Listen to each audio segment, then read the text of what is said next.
Good afternoon, everybody. I'm Diana Jaraba Ramirez. My motivation to engage in reflecting and rethinking the English curriculum at San Antonio Abad was to find out why my indigenous students didn't like to learn English.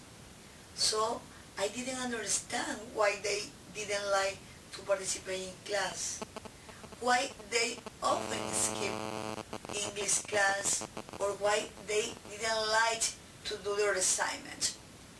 They felt English didn't have a purpose in the rural context. These situations made me feel terribly as an English teacher, of course, because I think that the most important goal as a teacher is to get your students learn without pressure in an engaged environment, without pushing contents that may actually be meaningless to them. Students have to feel what they learn in class is meaningful.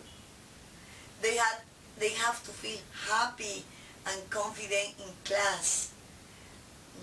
This situation made me ask myself many questions about finding a way to engage my indigenous students and help them learn English meaningfully.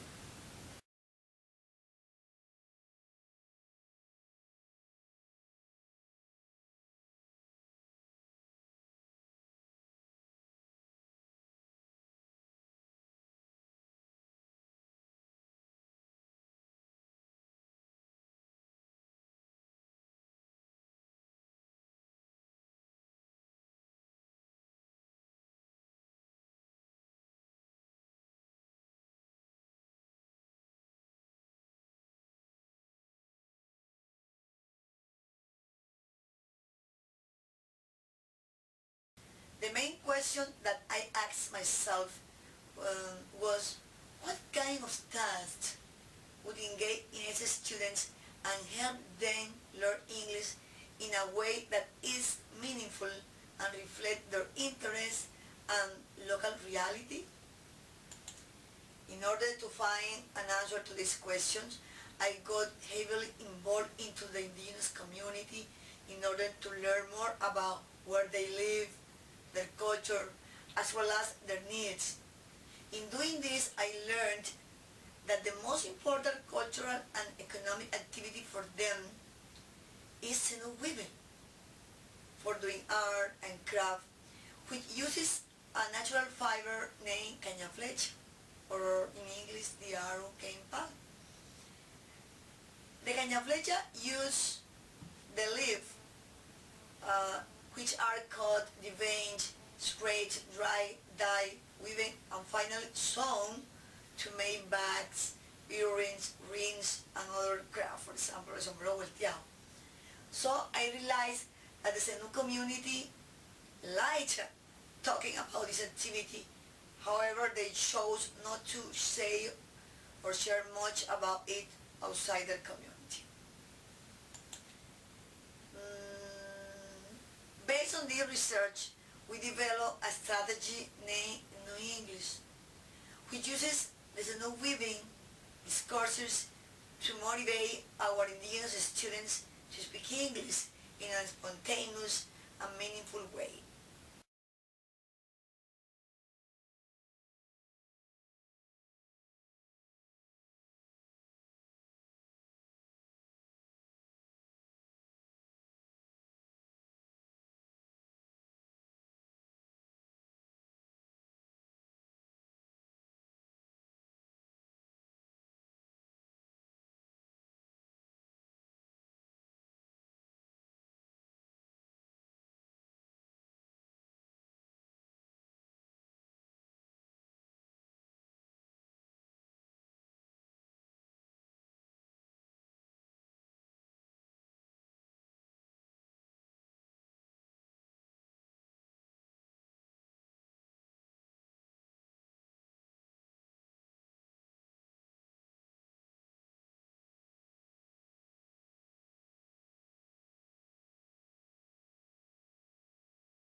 My identity as an English teacher at San Antonio de Abad before and after in English.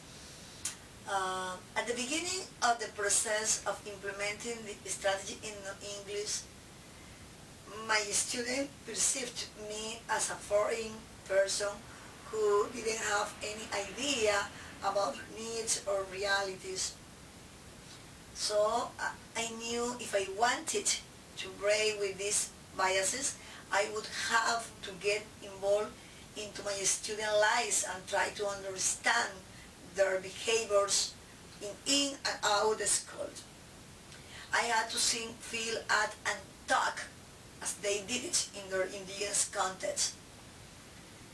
Little by little, I got their confidence and they felt that I understood them and I wouldn't never laugh at them because I had been in their indigenous community for a long time making some important things for them.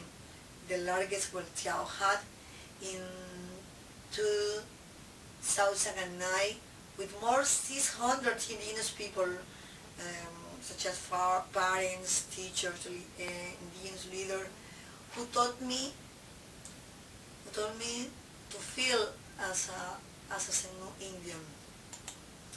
So I understand as a teacher that the most important is know who your students are before starting to design your curriculum or your plan of classes, because they could teach you more what you have learned in a university.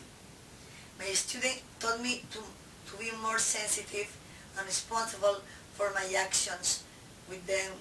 Nowadays, indigenous boys and girls feel that I listen to them without seeing if I have a different skin color, particular cultural features, high studies, and a particular economic position or a woman in this case, because they feel that I treat them as a human beings which needs only a chance to say to everybody who they are and what they may or feel.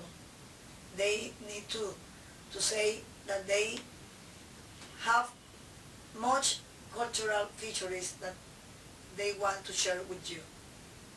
Thank you.